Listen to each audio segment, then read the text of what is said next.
बिस्मिल्लाहिर्रहमानिर्रहीम। अस्सलाम वालेकुम नाजरीन। बर्ज हमल यानी एरीज के प्यारे दोस्तों, अगले 2.5 दिन आपकी ज़िंदगी में कामयाबियों, तख्लीकी सलाहियतों और शानदार अमली तब्दीलियों का एक नया और सुनहरा बाब खोल सकता है, क्योंकि चांद का सफ़र आपके 5वें घर से शुरू होकर छठे घर की तरफ जा रहा है, जहां ये एक इंतहाई मुबारक और हैरत अंगेज की राह बनेगा।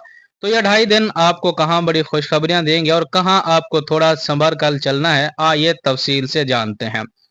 अगर सितारों की पोजीशन की बात की जाए तो इन 2.5 दिनों के दौरान 18 तारीख को चांद आपके 5वें घर यानी मोहब्बत, औलाद, तख्लीकी सलाहियतों और अचानक माली फैदों के घर में 18 डिग्री पर मौजूद होगा, जहां वो पहले से मौजूद सैयारा जोहरा यानी कि वीनस और पुर इसरार सैयारे केतु के साथ मिलकर एक बहुत ही ताकतवर और नायाब किरां यानी कि कंजक्शन बनाएगा।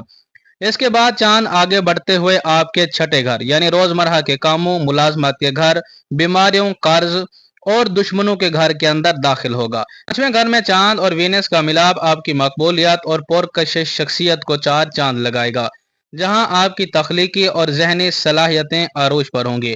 अगर आप मीडिया, यूट्यूब, राइटिंग, आर्ट या फैशन जैसे शोबों से वाबस्ता हैं तो आपको ऐसे शानदार और अछूते आइडियाज मिलेंगे जो आपको बड़ी कामयाबियां दिलाएंगे।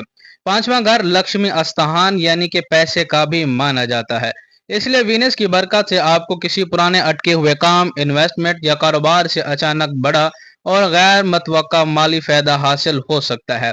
जबकि केतु की यहाँ मौजूदगी आपकी छठी हिस्स और रूहानी बसीरत को इतना तेज करेगी कि आप लोगों की दिलों में छुपी बातें और मुस्तकबिल के प्लान्स पहले से भांप लेंगे और आपके फैसले बिल्कुल दुरुस्त साबित होंगे।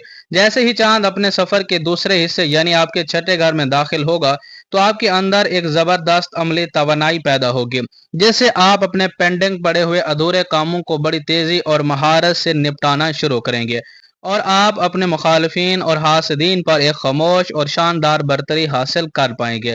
लेकिन दूसरी तरफ कुछ नहस और आरसी मनफी असरात से भी आगाह रहना होगा, क्योंकि 5वें घर में केतु और चांद का मिलाप जहां बड़े फायदे देगा, वहीं आरजी तौर पर आपके अंदर एक अजीब सी जज्बाती बेजारी या अकेलेपन का एहसास पैदा कर सकता है और आपको महसूस होगा कि शायद करीबी लोग आपके जज्बात को ठीक से नहीं समझ पा रहे।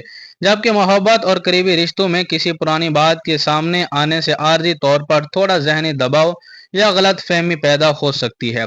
और जब चांद छठे घर में जाएगा तो पिछली दिमागी थकान और भाग दौड़ की वजह से जिस्म में सुस्ती, नज़ला, जुकाम या पेट की हल्की सी खराबी का सामना हो सकता है।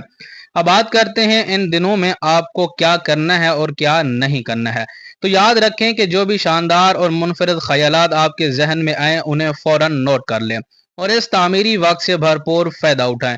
जबकि दूसरे हिस्से में अपनी सेहत का खास ख्याल रखते हुए बल जबकि दूसरे हिस्से में अपनी सेहत का ख्याल रखते हुए हल्की गजा लें और अपने अधूरे कामों को पूरा करें। इन 2.5 दिनों में केतु के असर के तहत रिश्तों या पैसे के मामलात में कोई भी बड़ा या आखिरी जज्बाती फैसला जल्दबाजी में ना करें। करीबी लोगों के साथ किसी भी किस्म की बहस और तकरार में अपना वक्त ज़ाया ना करें। माजी की तलख यादों को खुद पर हावी ना होने दें। आखिर में आप लोगों के लिए मेरी एक खास नसीहत है। बुर्ज हमल के प्यारे दोस्तों, ये 2.5 दिन कायनात की तरफ से आपको मादी और जहनी तौर पर मजबूत बनाने आए हैं। केतु के आर्जी उदासी को अपने ऊपर गालिब ना होने दे, बल्कि वीनस और चांद के इस खूबसूरत मुस्बत तवानाई का इस्तकबाल पूरे एतमाद के साथ करें, क्योंकि आपकी तख्लीकी सलाहियतें और आपकी मेहनत आपको एक बहुत बड़ी कामयाबियों की तरफ लेके जाएंगी। इसलिए पुरसकून रहें, अपने काम पर तवज्जो दें, क्योंकि यह वक्त आपके लिए बहुत से अच्छे नतायज लेके आएगा।